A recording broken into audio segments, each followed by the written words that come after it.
Bueno, buenos días a todos. Muchas gracias por acompañarnos hoy día en una reunión que vamos a tener con Arturo Alegría, donde vamos a hablar de mercados y de estrategias de inversión. Esta es nuestra primera reunión después de las vacaciones. Espero que todos hayan estado bien dentro de lo posible, vacaciones pandémicas. Hay hartos temas, va a ser una reunión corta pero bien enfocada. La idea es que Arturo hable 30 minutos y después vamos a dar espacio para preguntas. Si quieren hacer preguntas, pueden levantar la mano y hablar, o pueden escribir por chat en el mismo sistema. Pueden hacerlo durante la reunión o al final, que vamos a dar un tiempo para eso. Arturo, te dejo la palabra. Gracias, Camila. Bueno, buenos días a todos. Como mencionaba Camila, la idea es hacer una presentación un máximo de 30 minutos y después tener oportunidad de poder responder sus consultas. Vamos a partir revisando, para empezar, como lo hemos hecho habitualmente en el último año, la evolución de la pandemia, que muestra caras bien distintas. Acá tenemos los casos por millón de habitantes. Y fíjense el caso donde uno ve una clara tendencia a la baja, por ejemplo, en Estados Unidos, que aparece acá, en Reino Unido. Coloco acá Israel. ¿Por qué Israel? Porque Israel es el país que hoy día tiene el mayor porcentaje de gente ya vacunada, y uno ve la caída bien marcada, ¿ya? Que tuvo, como ustedes ven, llegó a ser récord a comienzos de este año. En el lado negativo uno puede ver cómo los datos, por ejemplo, en Brasil, también en otros países latinoamericanos, en Europa y también en Chile, vienen al alza en forma bastante preocupante. Si uno mira a Brasil y Chile, estamos en niveles peak. En términos de la mortalidad, en general uno ve una tendencia bajista, salvo en Brasil. La situación de Brasil en ese sentido es muy preocupante, también advertida por la Organización Mundial de la Salud. Si miramos los niveles de movilidad, que son los que más impactan, ¿no es cierto?, en lo que es ¿cómo se dice?, la actividad económica. Uno ve, en el caso de Estados Unidos, si miramos, por ejemplo, las actividades, llamémosle no esenciales, como retail, venta retail, recreación, fíjense que ahí hay un aumento, o sea, un aumento importante en las últimas semanas. De hecho, están en los niveles más cercanos a la normalidad del último año. En el caso de Europa es mucho menos marcado, y en el caso del Reino Unido también todavía poco marcado. Esto es bien importante porque esto es lo que realmente nos señala el regreso a la normalidad. Lo que es el tránsito al trabajo, aquí viene la duda cuánto se va a producir una vez que ya la situación de la pandemia esté muy controlada, y además va a ser parcial probablemente. Hay muchas actividades que se van a quedar en modo teletrabajo. Pero estos datos que señalo de Estados Unidos son bastante positivos. Si miramos el mismo tipo de indicadores para Chile, uno ve que en el caso de las actividades no esenciales estamos en niveles bajos, y probablemente con las noticias de ayer de un 65% o más de un 75% de la gente en cuarentena, los habitantes, esto se va a debilitar en las próximas semanas. Si miramos Brasil, también uno ve una caída importante. Brasil se había venido recuperando, y también en Brasil uno ve una caída en lo que es la movilidad del trabajo. Entonces, hay una situación en Brasil, también por este lado, muy preocupante, y en Chile, preocupante, pero la buena noticia es que en Chile la vacunación está avanzando extremadamente bien. Vemos que en Chile más de un 40% de la población tiene la primera vacuna.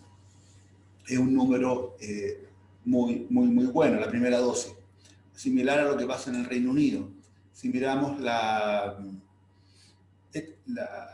Estados Unidos, también va andando bastante bien. Europa viene bastante lento. Ustedes han leído todos los problemas que ha tenido Europa, y ha sido una desilusión lo lento que lo han hecho. Pasa mucho por la burocracia y la falta de lo complejo que es ponerse de acuerdo entre todos los países de la Unión Europea. Confiamos que este número tienda a acelerarse en los próximos meses. Y Brasil destaca en Latinoamérica, después de Chile, con un 5% de la población que será administrada una dosis. El tema de Brasil, como dije, es preocupante. Claro, es el primer país el que tiene más porcentaje después de Chile en la región, pero sigue siendo extremadamente bajo. En este panorama, lo que hemos visto recientemente es que las proyecciones de crecimiento, sobre todo para Estados Unidos, aumentaron, llegando a niveles, la Reserva Federal habló ya de un crecimiento este año del 6,5%. ¿Por qué? Porque en Estados Unidos está avanzando el proceso de normalización, como vimos antes. Segundo, las tasas de interés y la política monetaria está muy expansiva. Y además se aprobó finalmente un paquete de 1,9 trillones para gastar de gasto fiscal durante este año. Y gran parte de eso se va a ir al ahorro, a la riqueza de las personas, y eso va a hacer que probablemente a partir del segundo trimestre veamos números de crecimiento muy importantes. De hecho, en el gráfico de la derecha ustedes pueden ver cómo la proyección para el año 2021, en el caso de Estados Unidos, es el único país que tiene un aumento importante en febrero, y probablemente en marzo esto va a seguir al alza. Entonces, Estados Unidos está marcando una diferencia en la velocidad a la que está saliendo de esta crisis. También si miramos la profundidad de la caída del producto el año 2020 fue bastante menor que, por ejemplo, en Europa. Si miramos los mercados emergentes, destaca la expansión de la economía china, esperaba este año muy fuerte. China ya el cuarto trimestre del año pasado retomó su crecimiento del 6,5%, está en un proceso de recuperación ya bastante consolidado. También India se recupera fuerte. En Latinoamérica, las expectativas son de una recuperación parcial en el caso de Brasil, que yo creo que estos números yo le pondría un signo de interrogación, porque Brasil el año pasado tuvo un desempeño positivo, principalmente porque aplicó un paquete fiscal de ayuda muy fuerte que este año no lo va a hacer. Y eso, si lo sumamos a lo complicado que está el manejo de la pandemia, y sobre todo a fines de año deberíamos ver también ya que la lucha electoral en vista de las elecciones del próximo año recrudece, ahora que Lula está habilitado para ser candidato. Se ve un panorama bien complejo, bien polarizado, y con el riesgo de que Brasil tome medidas fiscales que sean juzgadas en forma como irresponsables, digamos, dada el alto nivel de deuda fiscal que mantiene. En el caso de Chile, las proyecciones son de una recuperación importante durante este año, y sobre todo a partir del segundo trimestre. Algunos indicadores que es interesante considerar, en este gráfico de la izquierda, están los PMI, que son los indicadores como líderes del sector industrial, manufacturero, y en el caso de China, fíjense en la línea, la barra verde, uno ve una subida sobre el 50 a partir ya del tercer trimestre del año pasado, una subida a niveles de 55 en noviembre, y después una tendencia a la normalización. Niveles sobre 50 significa que hay expansión de la actividad manufacturera.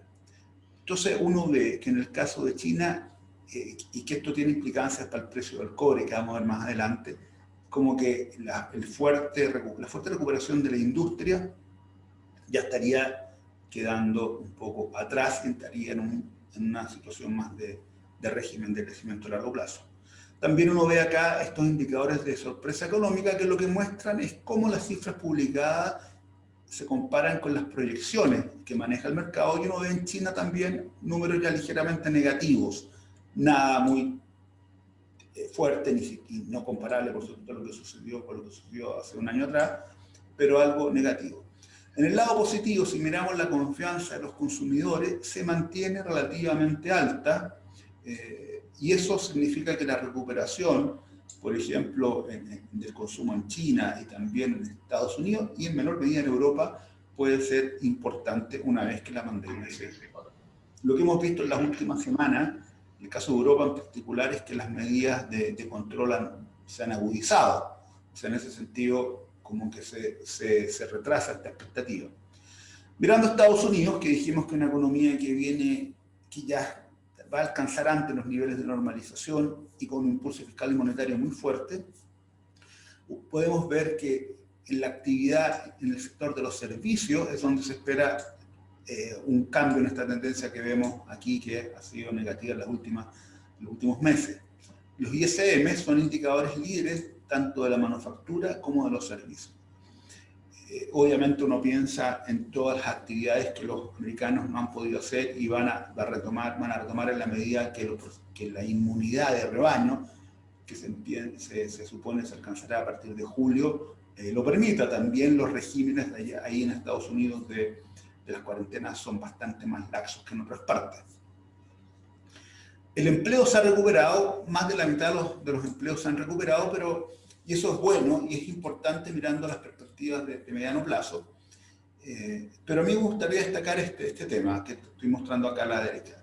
Producto sobre todo de los planes de apoyo fiscales, la riqueza de las personas ha aumentado fuertemente. Esa riqueza ha sido invertida en el sector financiero, en el sector inmobiliario, con auges importantes, pero hay mucha riqueza todavía que va a ser gastada, por ejemplo, en la temporada de vacaciones de Estados Unidos. En este gráfico de la derecha mostramos la evolución de la riqueza en distintas recesiones. Esta que estoy marcando acá es la actual. Entonces, cuando uno mira eso y compara, por ejemplo, con lo que pasó el año después de la recesión del 2007-2009, que es esta línea verde, evidentemente hay una diferencia brutal. Esta fue una caída muy fuerte y una recuperación que va a ser muy fuerte. Eso ha llevado a que se estime que va a haber unas presiones inflacionarias muy fuertes y la Reserva Federal lo que ha dicho que va a soportar una inflación sobre su meta de 2% por un tiempo, de tal forma de que permitir que la economía gane tracción, no va a subir la tasa de interés por lo menos en un par de años. El mercado le cree a veces, le cree menos otras veces, básicamente, y eso se refleja en la evolución de las tasas de interés de largo plazo, que han subido en forma importante en los últimos meses. En Europa los datos son menos alentadores. Cuando uno mira las ventas del comercio, por ejemplo, uno ve que caían en los últimos meses, producto de lo que comentamos, los procesos de cuarentena. Pero por otro lado, la confianza tanto de empresarios como de consumidores se mantiene bien, una buena tendencia a partir de que las autoridades han usado la política fiscal y monetaria de forma muy relevante para sostener las economías. Y eso lo que nos lleva a pensar que la recuperación de Europa es un tema más de tiempo, más que incertidumbre que se vaya a producir durante este año, se va a producir en la medida que se acelere el proceso de vacunación. Pero las políticas monetarias están muy bien enfocadas. Hablando algo de Chile, lo que uno ve es una mejora en la confianza de los consumidores, en términos de las expectativas sobre todo, y también de la situación actual. Y también esto se refleja en el índice de confianza de consumidores y también en el índice de percepción económica, que es lo que usa el Banco Central para sus proyecciones. La recuperación del IMACEC que hemos visto en los últimos meses se dio básicamente porque la cuarentena bajó su intensidad. El último dato que conocemos es el de enero, que fue positivo. Entonces, pero la duda viene ahora, ¿qué pasa con lo que estamos viendo actualmente? Se espera para el mes de marzo un IMACEC que se mueva entre -1 y hasta 1,5%. Es difícil las proyecciones de los economistas en estas situaciones tan nuevas, pero evidentemente lo que estamos viendo retrasa el proceso de recuperación. Si miramos lo que ha pasado con el dólar, el año pasado el dólar tuvo una caída importante en el último cuarto del año, que se atribuye a varios elementos. Primero, el alza del precio del cobre, que respondió en gran medida a la recuperación de la economía de China, el sector industrial. Pero si ustedes se fijan en el gráfico que estoy señalando, el precio del cobre subió mucho más allá que en su relación histórica con el precio, con la actividad industrial china. Y esta actividad, como vimos, se está ralentizando. Entonces, por ese lado, lo que vemos es un menor impulso. No hay una caída fuerte del precio del cobre, pero sí un menor impulso hacia adelante. Otro elemento que influyó en en la caída del tipo de cambio es que el dólar a nivel global se depreció. Lo que vemos acá en la línea azul es el TXI, que es el valor del dólar respecto a las monedas principales. Lo pongo acá en escala invertida, como ustedes se fijan en el eje de la izquierda. Pero lo que uno ve también acá es que, si bien hay una relación entre el precio del cobre y un dólar más débil, como que el cobre se fue mucho más arriba, ¿eh? O sea, se fue mucho más arriba de lo que indica la recuperación industrial china, mucho más arriba de lo que indica la caída del dólar. Entonces, ambos elementos, mirándose adelante, lo que nos dicen es que no hay mucho espacio para que siga subiendo en el corto plazo. Algo que también influyó en la caída del precio, en la caída del tipo de cambio directamente, fue un ambiente de menor volatilidad, medido por el VIX, que este índice que mide en forma implícita la volatilidad de los mercados. Evidentemente, cuando uno mira lo que pasaba en marzo del año pasado, una volatilidad de 60%, un tipo de cambio de 860 pesos, eso cambió, fue cambiando a través del año, y hoy día estamos con volatilidades cercanas al 20%, que son como promedios de muy largo plazo, y un tipo de cambio que ha caído a niveles de más o menos 720. O sea, lo que uno puede mirar en términos de tipo de cambio hacia adelante, por los factores externos, es primero que el soporte en el corto plazo de un dólar más débil no se debería dar, principalmente porque vimos que la economía americana es la que viene recuperándose más, de forma más rápida y más potente. Segundo, la volatilidad, que bajó mucho, debería tender a subir, y ha subido en las últimas sesiones, principalmente porque entramos en un área de aumento de las tasas de interés. Entonces, cuando el mercado ve la posibilidad de que el FED suba tasas, se asusta, las acciones caen, la tasa de interés sube, y eso va generando escenarios de mayor volatilidad. Yo creo que vamos a tener episodios así durante los próximos meses. No veo que vayamos a volver a la volatilidad que tuvimos hace un año atrás. Y por otro lado está el factor de China, que hoy día es una economía mucho más de servicios que lo que era hace 10 años atrás. Se tiende aquí a hablar del superciclo, del precio del cobre, sí, pero eso se da cuando la economía china era una economía principalmente industrial. Hoy día es una economía que en 10 años el consumo ha ganado mucha importancia. Entonces, yo creo que todos estos elementos, por el lado externo, nos dicen que el tipo de cambio debería estar, los niveles actuales, quizá un poquito más alto en los próximos meses. Pero están los elementos internos que ustedes conocen, de la discusión constitucional, de los problemas políticos, que a mi juicio van a comenzar a tomar una mayor relevancia a partir del próximo mes con la elección de los constituyentes.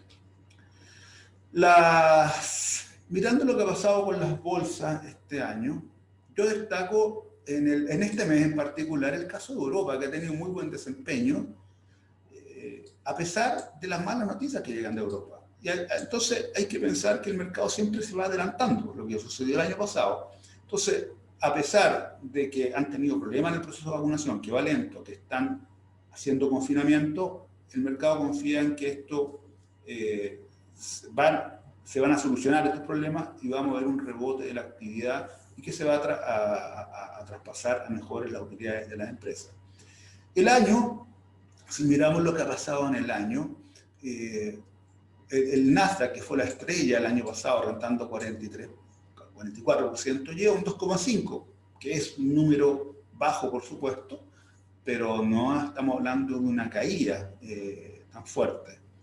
Entonces, lo que uno espera respecto de las bolsas es que en la medida que la recuperación de Estados Unidos se vaya fortaleciendo, veamos una bolsa americana y sobre todo los sectores que están más rezagados recuperándose fuerte.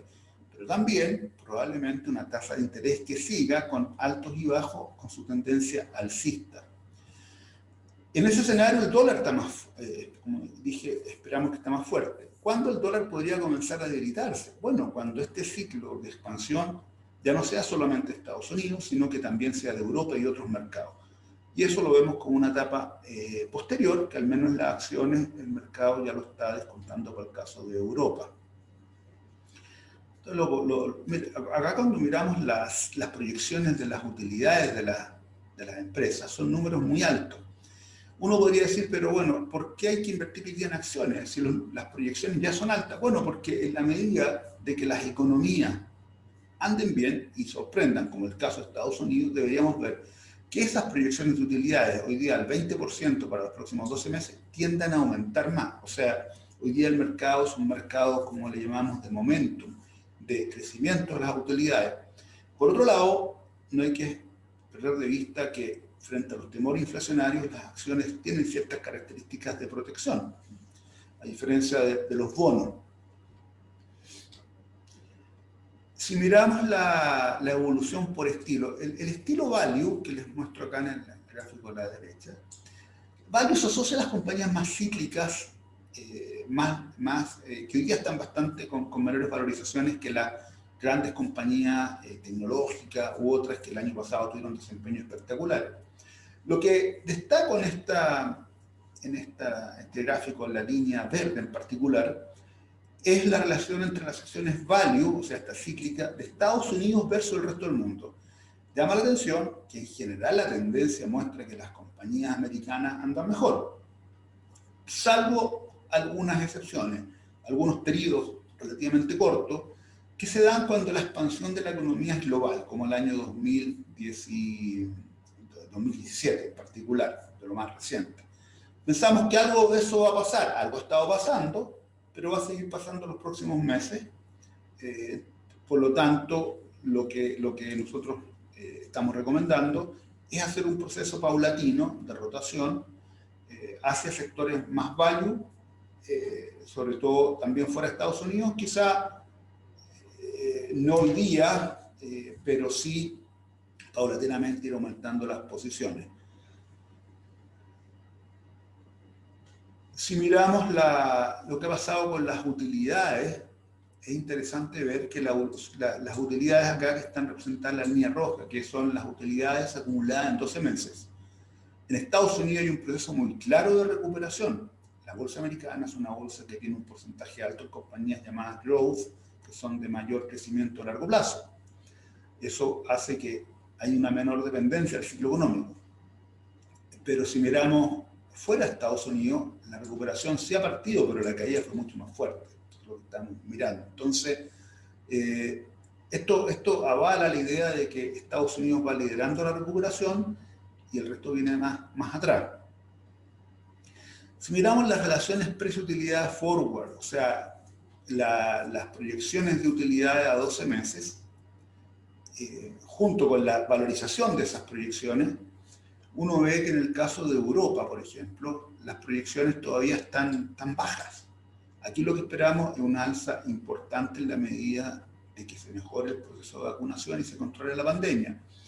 En Asia, las proyecciones de utilidad ya están acercándose a los niveles peak anteriores, que en Estados Unidos ya lo superaron. O sea, cuando uno mira potencial hacia adelante, donde se ve mayor en esta mejora en utilidades, yo diría que probablemente en Europa, pero con mayor incertidumbre hoy día en el corto plazo. Y en Asia, y también en Estados Unidos, pero yo diría más en sectores que vienen más rezagados. Cuando uno mira los sectores y las proyecciones de utilidades a 12 meses, acá lo estoy destacando, fíjense los fuertes aumentos que se esperan para los próximos 12 meses en energía, materiales, sector industrial, consumo discrecional, que son los sectores más cíclicos a nivel global. Si miramos sectores que anduvieron muy bien el año pasado, como tecnología, se espera aumentar las utilidades, pero bastante más moderado. O sea, hay una apuesta a la recuperación de la economía y que repercute en estos sectores. El mercado se ha ido anticipando. Si uno mira los sectores más rentables durante este año, está el sector financiero, el sector de materiales, el sector de energía. Tecnología, 2,5%, o sea, no ha caído en el año, pero obviamente dejó de ser la estrella. Pensamos que esa tendencia se va a mantener en este proceso de recuperación.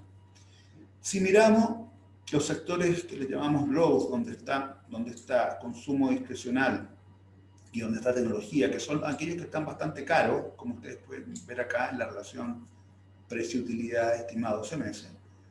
Hay otros, sin embargo, que tienen bastante, que no están tan caros. Y es ahí donde uno debería tratar de acumular posiciones en este momento que como que ahí ha bajado la intensidad del boom de este tipo de inversiones, de este tipo de estilo, el sector, el estilo de crecimiento a largo plazo.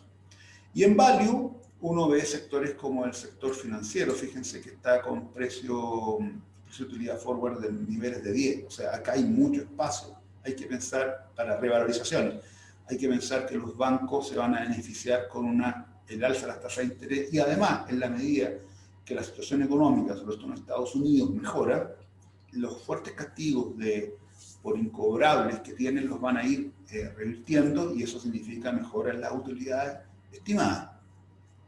Obviamente también hay sectores como materiales básicos que pueden andar bastante bien, energía, el sector industrial. Esos son los sectores típicamente cíclicos. En términos del dólar, creo que ya los gozamos. Básicamente en el corto plazo pensamos que esta tendencia de este año de recuperación del dólar se puede mantener o el dólar estabilizar en torno a los valores actuales a partir de este mejor desempeño o mejor velocidad que lleva la economía. Y también el alza de las tasas. Cuando uno mira, las tasas han subido, las tasas de largo plazo en Estados Unidos, pero también en otras partes del mundo desarrollado. Y acá la comparamos la diferencial con el bono del Tesoro alemán. Y uno ve que esa diferencial se ha ampliado a favor del dólar en las últimas semanas. Pensamos que eso se va a mantener en los próximos meses. Además, el Banco Central está muy preocupado de que las tasas locales no se eleven y ayer anunció nuevos planes, incrementó su programa de compra de bonos de largo plazo. Y en Estados Unidos, si bien la tasa ha subido, llegó al 1,7, hoy ya está al 1,6 y algo, lo que se supone que el FED no va a hacer nada hasta que la tasa llegue a niveles que la tasa real pasa a ser positiva. Y para eso se supone, pensando en una inflación del 2%, se habla de una tasa de interés del orden del 2,5. O sea, si la tasa americana llegara al 2,5, probablemente el FED va a ser agresivo en hacer más compras de bonos para ponerle un techo, porque una tasa real positiva en Estados Unidos sí empieza a ser un inconveniente para la recuperación económica, cosa que todavía no se ve. En términos de la renta fija, pensamos que hay poco valor en la renta fija, principalmente durante este año se registran pérdidas de valorización por el aumento de las tasas base. Los spreads, como ven ustedes acá, los spreads de los bonos high yield, los bonos emergentes, están en niveles bastante bajos. Significa que si la tasa base sube, hay poco espacio para compensar eso vía baja de spread. Los yield actuales, las tasas que ofrecen los bonos, han subido respecto a lo que había en diciembre. Han subido porque la tasa base ha subido. ¿Ya? Nosotros nos parece que así todo, dentro de lo que es la deuda, lo más interesante sería estar en fondos de high yield y deuda emergente, ojalá de plazos cortos, sobre todo los high yield americanos, porque se van a beneficiar de la recuperación de la economía. Y los bonos emergentes también se van a beneficiar, sobre todo en la medida que la recuperación se globalice.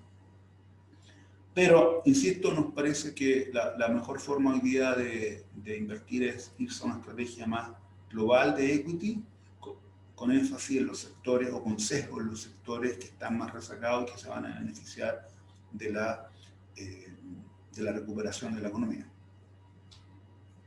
Acá resumimos nuestra recomendación. Estamos recomendando una sobreponderación de la inversión en acciones, renta variable, con énfasis en Estados Unidos, también en Europa y Asia. Esas son las tres regiones que a nosotros nos gustan más. En Asia, los mercados principales, que son China, Corea y Taiwán, yo diría que este año estamos tratando de privilegiar más Corea y Taiwán, que son países con ciclos más ligados al crecimiento global, que vienen un poco más tarde que China en la recuperación.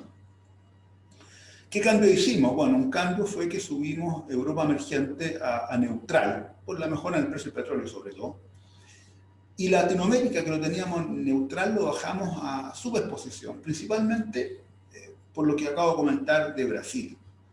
Brasil es muy preocupante y en general Latinoamérica viene muy tarde en su proceso de recuperación, de vacunación, y hay poco espacio para políticas fiscales. Quizá el único país que tiene un espacio importante es Chile.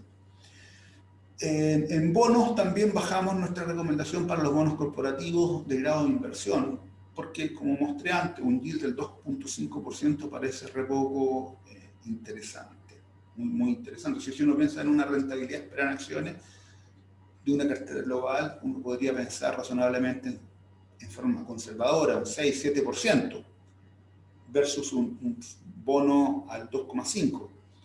Lo que pasa es que el bono es fijo, digamos, esa es la diferencia. Las acciones, para llegar a ese 6, 7 o 10%, probablemente vamos a pasar por turbulencia. Pero así todo nos parece que esa es una posición más adecuada.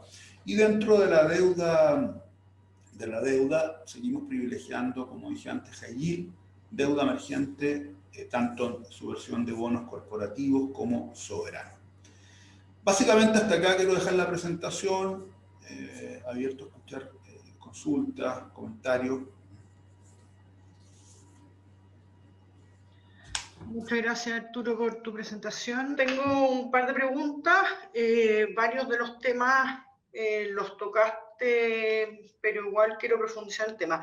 Uno es Europa, que si bien mostraste que en el fondo la confianza del consumidor ha estado mejorando y que las políticas monetarias, en tu opinión, están bien enfocadas, y también los resultados en cuanto a rentabilidad no han estado malos, pero existe como la pregunta o la duda en relación a que están teniendo hartos problemas con la pandemia, están teniendo restricciones a los movimientos. Entonces, ¿no será quizás una buena opción jugar el value más en Estados Unidos a través del Russell más que en Europa, dado esta incertidumbre en el manejo de la pandemia? Definitivamente en el corto plazo sí. O sea, lo que vimos que en Estados Unidos ya la movilidad hacia las actividades recreativas va mejorando, entonces todas las industrias ligadas a ese tipo de actividades ya va a mostrar antes una recuperación. Ayer, no sé si vieron la noticia, que no me acuerdo exactamente si fue el gobierno directamente o una entidad de Reino Unido, advirtió que a la gente que no sacara pasajes para ir a Europa de vacaciones. Obviamente los precios de la línea aérea europea se cayeron. Sí, eso digamos, lo que hace que posterga el gasto en el caso de Europa. Pero sí, yo creo que el timing es el que tú dices. Primero, hay más oportunidades y con más certeza en Estados Unidos que en Europa, definitivamente. Perfecto, gracias, Arturo. La pregunta típica de estos tiempos, la pregunta al millón, es un poco, también lo tocaste, pero la inflación versus tasa. Tú comentaste que en el fondo ves que no va a haber, que la Fed va a dejar que la tasa llegue a un 2,5, pero ¿hasta dónde vemos la inflación con toda esta recuperación, con los sectores cíclicos? Entonces, si podéis profundizar un poco en ese tema y cuál es el verdadero riesgo de la inflación hoy día, porque hay algunos que no están viendo realmente una inflación, lo ven de corto plazo. ¿Qué opináis? Yo creo que vamos a tener, no lo creo yo, porque todos los analistas y también la Reserva Federal, un aumento de la inflación temporal en Estados Unidos. Entonces, hoy día la pregunta más que es cuánto va a ser ese aumento, que se va a ir probablemente sobre el 2,5 o hasta el 3 podría llegar la inflación en algún momento, sobre todo por los servicios. La pregunta es qué tan prolongado será, porque el FED ha dicho que acepta una tasa, una inflación más alta por un tiempo, digamos, no sin especificar exactamente cuándo. La pregunta acá es si estamos en un cambio de paradigma. Fíjate que en los últimos 20 años la inflación vino bajando en el mundo. Y hay muchas teorías de por qué bajó. Primero se habla del fuerte aumento del comercio, la invasión de productos chinos baratos entre el 2000 y 2010 más o menos. Después, el 2010 o 2009 en adelante, producto que las personas y las empresas desapalancando después de la crisis, el crecimiento fue débil, entonces no se generaron estrés en la capacidad productiva. Evidentemente lo que estamos viendo hoy día es que la gente está con dinero. Las empresas están bien paradas, producto de los paquetes fiscales. Entonces, en la medida que la pandemia baje su intensidad, va a mover un aumento de la demanda brutal. O sea, yo creo que si alguien se quiere formar una idea es que vea los cambios en los paquetes turísticos, digamos, cómo van a cambiar. Los precios, que hace un año probablemente, o no, hace 6 meses estaban botados, van a ir subiendo, o las tarifas de los hoteles, etc. Pero la pregunta es, ¿eso es un elemento de cambio en la tendencia de la inflación? Yo creo que no. Yo creo que no. Porque, por ejemplo, hay muchos elementos jugando a favor de baja inflación. La digitalización, por ejemplo, la reducción en los viajes de negocios que va a haber. Va a hacer que las compañías que dicen negocios muy lucrativos, compañías aéreas y los hoteles también tienden a bajar tarifas. Entonces, pero eso no va a pasar ahora, eso va a pasar después de que se produzca esta explosión de consumo, que la gente está amarrada, no puede gastar, vamos a ver inflación y después hay que evaluar si eso va a generar un cambio. Por otro lado, tenemos el gasto fiscal muy fuerte, Estados Unidos, Europa, algunos otros países, entre ellos Chile, y probablemente el año 2022 y 2023 comienza un proceso de ajuste fiscal a medida que la economía esté más firme. Es difícil saber exactamente, y aquí lo que hay es una discusión entre el mercado y la Reserva Federal, que de repente el mercado le cree y de repente no le cree. Pero de que en el corto plazo vamos a ver más inflación, definitivamente, y por eso las tasas largas uno pensaría que igual vayan tendiendo a subir de una forma más o menos controlada, porque hay todo unos paquetes de compra de bonos que también las mantienen acotadas. Gracias, Arturo. Por último, me paso a Chile, que, mira, tengo varias preguntas, pero que las voy a resumir en un gran concepto, y es básicamente, vimos ayer un nuevo paquete de estímulo que anunció el presidente por 6.000 millones. Vemos una propuesta también de reforma de pensiones que viene con un gasto público permanente. Entonces,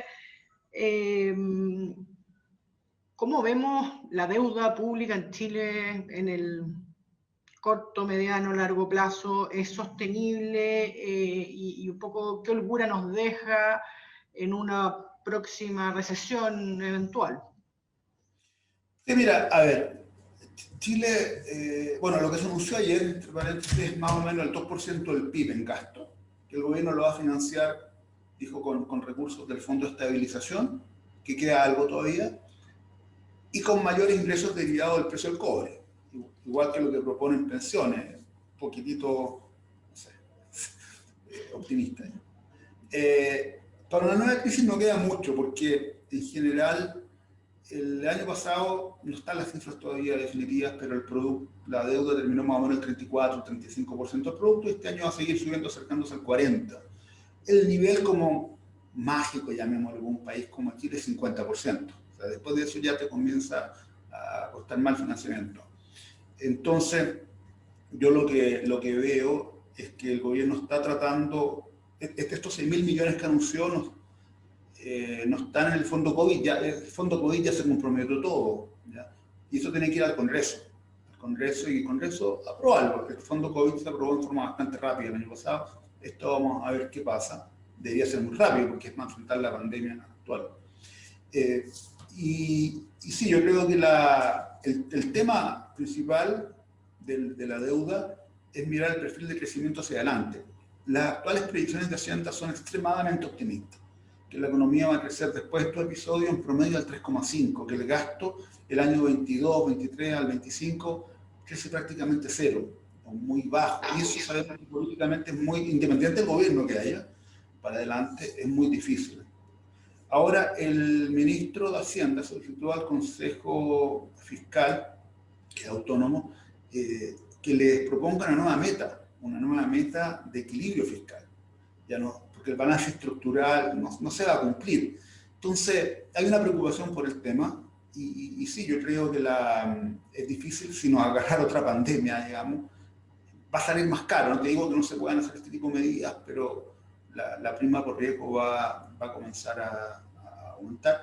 Pero además esto se mezcla con lo que vamos a ver en términos fiscales o de presiones fiscales derivadas del proceso constituyente. Eso es importante. Arturo, pero si no se da en el fondo la proyección de crecimiento, la deuda probablemente va a superar el 50% del PIB. Sí, al cabo probablemente yo te diría de un par de años, sí. Sí, ahora, este año la economía va a crecer, se va a recuperar, el otro año se habla de un 3%, puede ser, pero si tú miráis cualquier gráfico todavía vamos a estar bajo la tendencia. Pero ¿cuánto es el potencial de crecimiento de la economía chilena? Eso hoy día está con un gran signo de interrogación. O sea, los últimos años, desde el año de mediados de los 2000, el crecimiento nunca, en promedio no superó el 2%. Entonces decir que ahora va a ser casi el doble de eso, no se ve muy probable. Arturo, muchas gracias. No tengo más preguntas. No veo por aquí más preguntas tampoco. Así que muchas gracias por tu presentación. Muchas gracias a todos los que se conectaron y participaron. Espero que les haya servido y cualquier pregunta que tengan nos contactan cuando quieran. Que estén muy bien. Gracias a todos.